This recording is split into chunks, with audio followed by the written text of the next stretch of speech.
অনুভূতিটা সেই গল্পটা একটু শুনতে চাই। আচ্ছা, ক্লাস 8-এ থাকতে যখন আমি ওই কোচিং করতাম, স্কুলে যখন কোচিং হতো, তো দেখা যেত লুকে লুকে দেখতাম, দুজনকে লুকে লুকে দেখতাম, ভালো লাগতো। দেন দেখা গেছে ক্লাসের মধ্যে মানে আমরা যখন কোচিং শেষ করতাম, দেন ওরা ডে শিফট যেটা ছিল, যারা ছিল ওরা এসে ক্লাস করতো। আমাদের কোচিং শেষ হওয়ার সাথে সাথে ওরা ওইখানেই ক্লাস করতো। তো দেখা যায় বেঞ্চের মধ্যে কিছু লিখতাম, না হলে প্রেমপত্র লিখতাম। তারপর আস্তে আস্তে প্রেম ভালোবাসা, ফোনের মধ্যে একটু আড্ডা সাড্ডা হয়, কলে কথা বলি, একটু ঘুরিয়ে। তখন তো বয়সটা অনেক কম ছিল, তো ওই বয়সে একদিন না দেখা হলে কেমন লাগতো? না, আমাদের বলতে গেলে প্রত্যেক দিনে দেখা হতো, শুধু শুক্রবারটা অফ যেত। শুক্রবার যেহেতু স্কুল কলেজ আছে সব অফ, শনিবারে দেখা যেত কোচিং হয়, তো কোচিংয়ে দেখা হয়ে যেত। আর শুক্রবার যখন দেখা হতো না, তখন ভিডিও কলে কথা বলতাম। তো ভিডিও করে কথা বলতে। তো এই যে 2 বছর প্রেম করেছেন, হ্যাঁ এই 2 বছরে কি কোথাও ঘুরতে গিয়েছেন? হ্যাঁ, অনেক জায়গায় ঘুরছি, মানে ঘুরছি, হাঁটাহাঁটি করছি, গল্প সল্প করছি, ভালোই লাগছে। অনেক ভালো লেগেছে তখন তো, সময়টা অনেক ভালো লেগেছে। কারণ ওই সময়টা তো তখন এই মেয়েদের কিংবা ছেলেদের একটা উঠতি বয়স, তখন একটা ফিলিংস, অন্যরকম ফিলিংস কাজ করে।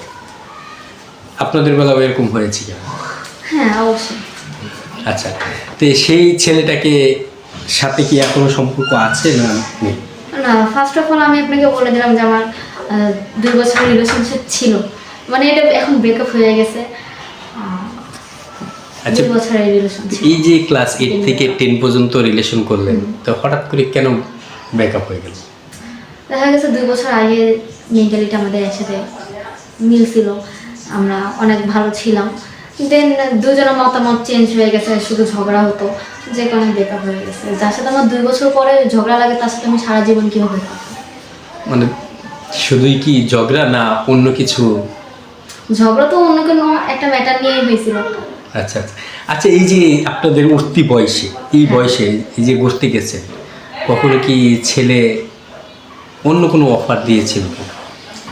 অফারটা তখন আসে নাই, রিলেশনশিপে যখন শুরু ছিল তখন আসে নাই, শেষের দিকে আসছিল যখন, তখন ব্রেকআপ হয়ে গেছে। তখন নিজে থেকে সরে গেছেন। তো এই যে যখন 2 বছর রিলেশন করার পরে যখন ভেঙে গেল, তখন কেমন লেগেছে?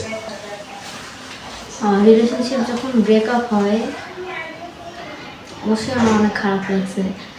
এখন আমি যেটা দেখি, ও অন্য মেয়েদেরকে নিয়ে ঘুরে, খারাপ লাগে। অনেক খারাপ লাগে। তো সেই খারাপ লাগা থেকে এই যে আজকে ভিডিও করতে এসেছেন, এটা কি আপনার নিজের ইচ্ছায় ভিডিও করতে এসেছেন? হ্যাঁ, নিজের ইচ্ছে ভিডিও করতে আসছি। আজকে কেন ভিডিও করতে আসছেন? এখানে যদি ধরেন আজকে আপনাকে দেখে কেউ আপনাকে ভালোবেসে ফেললো, ভালোবাসার প্রস্তাব দিল, তখন কী করবেন?